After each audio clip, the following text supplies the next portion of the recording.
Radhe Radhe. Kinetic interpretation of temperature, ये क्या होता है? अगर किसी कंटेनर में आइडियल गैस मॉलिक्यूल्स है, ठीक है, और हम अगर टेम्परेचर इंक्रीज कर रहे हैं, ठीक है, टेम्परेचर अगर बढ़ा रहे हैं, तो क्या होगा? मॉलिक्यूल्स का मोशन बढ़ जाएगा, राइट। मतलब काइनेटिक एनर्जी जो है मॉलिक्यूल्स की वो बढ़ जाएगी, ओके। टेम्परेचर बढ़ाने पे काइनेटिक एनर्जी जो है वो बढ़ जाएगा, राइट। ओके, तो हमें क्या करना है? इसी का मैथमेटिकल एक्सप्रेशन फाइंड आउट करना है इसमें, ओके। इसमें हमें रिलेशन निकालना है टेम्परेचर और काइनेटिक एनर्जी में, right. Relation between kinetic energy and temperature. इससे पहले वाले लेक्चर में हमने क्या देखा था कि अगर किसी कंटेनर में आइडियल गैस मॉलिक्यूल्स है, तो वो कंटेनर की वॉल पे कितना प्रेशर एक्सर्ट कर रहे हैं, ये हमने फाइंड आउट किया था, राइट। फाइंड किया था, तो वो किसके इक्वल था? PV is equal to 1/3. PV is equal to 1/3 m n v square bar.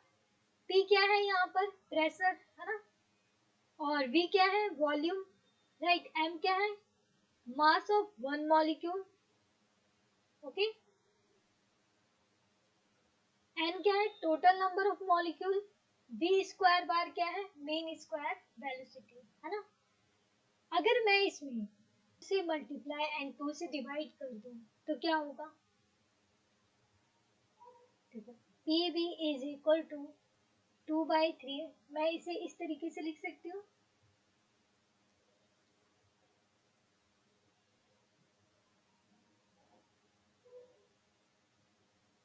Right. और अब देखो, जो काइनेटिक एनर्जी होता है वो किसके इक्वल होता है? Half M V square, right.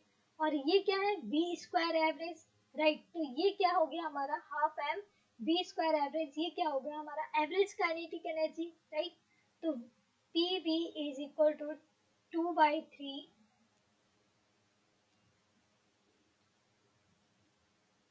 M E, okay.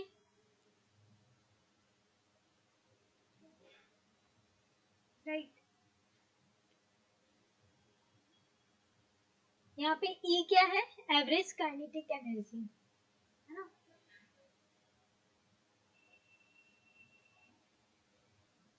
Okay, तो अब देखो, अब मैं क्या करती हूँ, इसे आइडियल गैस इक्वेशन से कंपेयर करती हूँ, ओके। हम आइडियल गैस की बात कर रहे हैं, ओके। और आइडियल गैस इक्वेशन को फॉलो करता है, राइट। तो इसलिए हम क्या करते हैं, इसे आइडियल गैस इक्वेशन से कंपेयर करते हैं। तो देखते हैं क्या आता है। देखो, आइडियल गैस इक्वेशन क्या होता है? PV is equal to mu R T. यहाँ पे म्यू क्या है? Number of moles,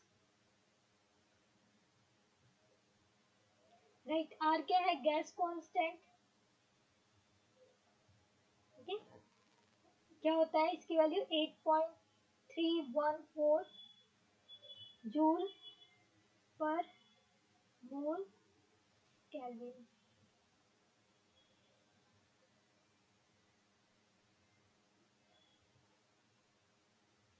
right.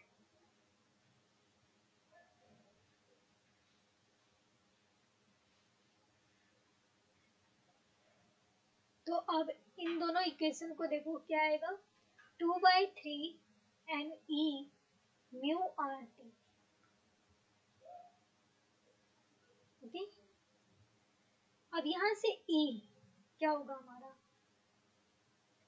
3/2 mu R T by 10, है ना, ओके।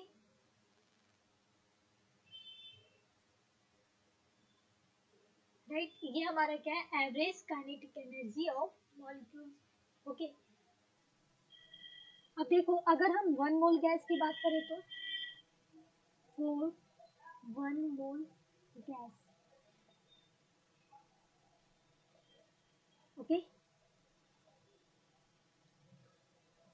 अगर किसी कंटेनर में 1 मोल गैस है, राइट। हमें पता है कि 1 मोल गैस में कितने नंबर ऑफ पार्टिकल्स होते हैं? 6.023 10⁻23 पार्टिकल्स होते हैं, राइट,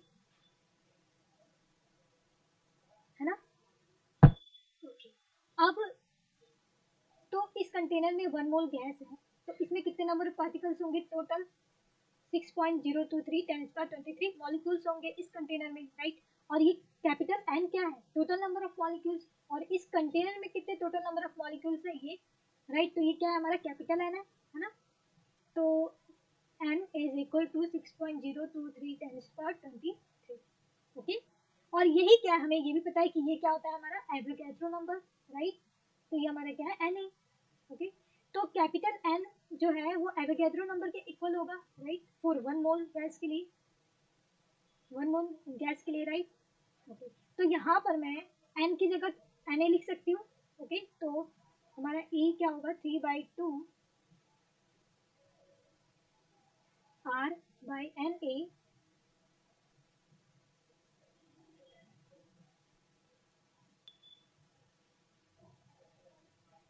3/2 R/Na, राइट, ओके। अब ये देखो 3/2 R/Na, ये क्या होता है हमारा बोल्ट्जमैन कांस्टेंट, राइट। और ये किसके इक्वल होता है, 1.38 इंटू 10⁻23, राइट, -23, ओके, जूल पर केल्विन, ओके। तो मैं यहाँ पे के भी लिख सकती हूँ,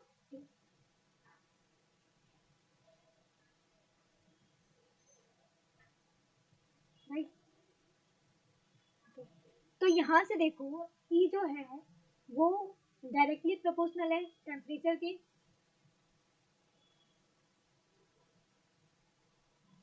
ओके, ओके। ई क्या है, यहाँ हमारा एवरेज काइनेटिक एनर्जी, राइट। अगर हम टेम्परेचर बढ़ाएंगे तो जो एवरेज काइनेटिक एनर्जी है मॉलिक्यूल्स की वो भी बढ़ेगा, राइट, ठीक है। अगर टेम्परेचर कम कर रहे हैं तो एनर्जी भी क्या होगी, कम होगी, ओके।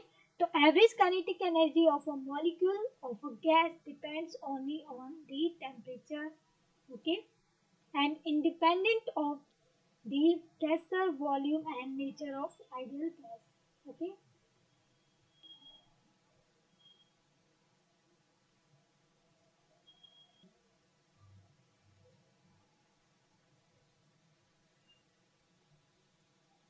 अब देखो एब्सोल्यूट टेम्परेचर की बात करें,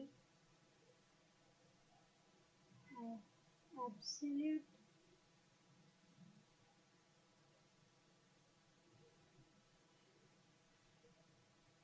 ओके, टी टेम्परेचर 0 केल्विन हो तो एनर्जी भी क्या होगा हमारा 0 होगा, राइट। तो हमने क्या देखा, at absolute 0 temperature the motion of all molecules of the gas stop, right. Absolute 0 temperature वो टेम्परेचर है जिस पे गैस के मॉलिक्यूल का मोशन जो है स्टॉप हो जाता है, right. Absolute zero temperature is that temperature at which molecules of gas come to rest. Okay? Okay?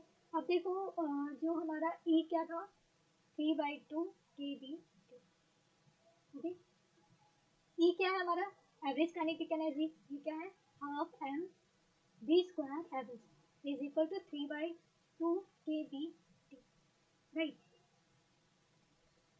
2 से 2 कैंसिल, तो v square bar is equal to 3 kBT by M, right. हम अगर मैं इसका स्क्वायर रूट ले लूँ, राइट, तो ये हमारा क्या होगा, V R M S root mean square velocity 3 kBT by M, है ना,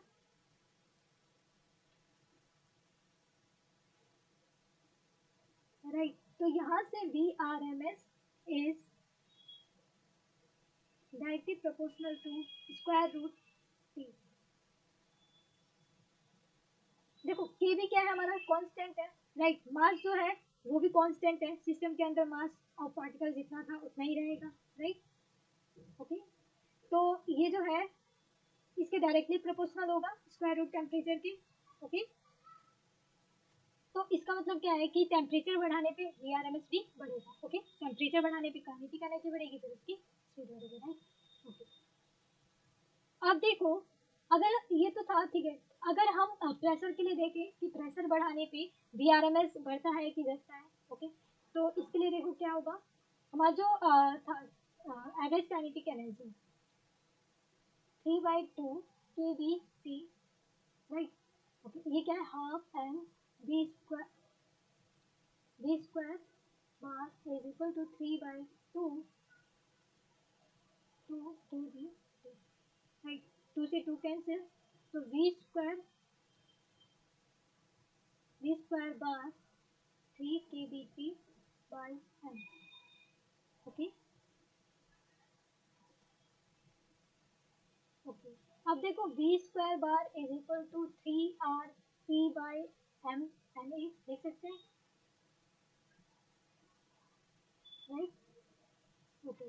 तो देखो फॉर 1 मोल गैस, ये जो है हमारा एवरेज काइनेटिक एनर्जी है, ये किसके लिए है, for 1 mole gas, right, kinetic energy of 1 mole gas, okay,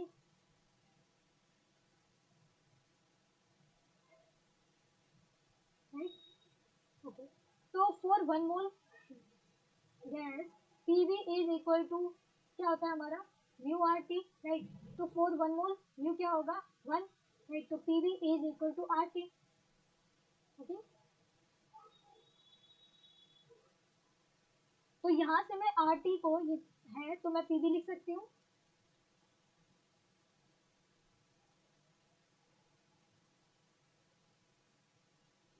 अब ये क्या होता है, mass of 1 molecule into N A, Avogadro number, ये क्या होता है, molecular weight, okay, right, molecular weight of gas.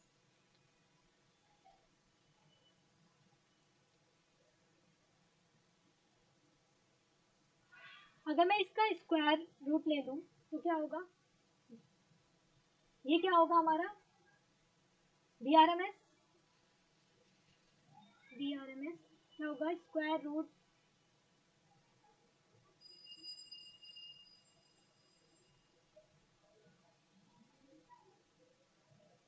3 पी/m/d, right, okay. और ये m/v, ये क्या है हमारा density, okay, mass upon volume, 3/3 p/2, okay, VRMS,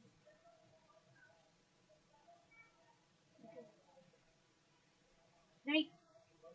अब यहाँ देखो, अगर मैं प्रेशर बढ़ाऊंगी तो वीआरएमएस बढ़ेगा या घटेगा, ये हम नहीं बता सकते, क्यों, क्योंकि अगर प्रेशर चेंज होगा तो डेंसिटी भी चेंज होगी, राइट, तो हम वीआरएमएस का नहीं बता सकते कि वीआरएमएस बढ़ेगा घटेगा, कुछ नहीं बता सकते, लेकिन अगर हमें प्रेशर पता है और डेंसिटी पता है तो हम वीआरएमएस का बता सकते हैं, इसकी वैल्यू बता सकते हैं, ओके, राइट, ओके। तो एट कांस्टेंट टेम्परेचर अगर मैं प्रेशर बढ़ा दूं तो वीआरएमएस जो होगा वो कांस्टेंट रहेगा, ओके,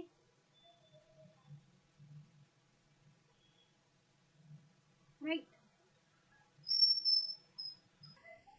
ओके। एंड एक चीज़ और देखो, यहाँ पे ये जो हमारा वीआरएमएस था √3 kBT/m, ओके, इसे हम ऐसे भी लिख सकते हैं 3, ये केबी को जो बोल्ट्जमैन कांस्टेंट होता है वो R/NA के इक्वल होता है, राइट, तो RT/m/NA, ओके, है ना, और ये जो एम एन ए ये क्या होता है, ये तो मास ऑफ 1 मॉलिक्यूल, और ये एवोगैड्रो नंबर, तो ये किसके इक्वल होता है, capital N, molecular weight of gas, okay, तो यहाँ से हम ऐसे लिख सकते हैं 3 RT/m, ओके,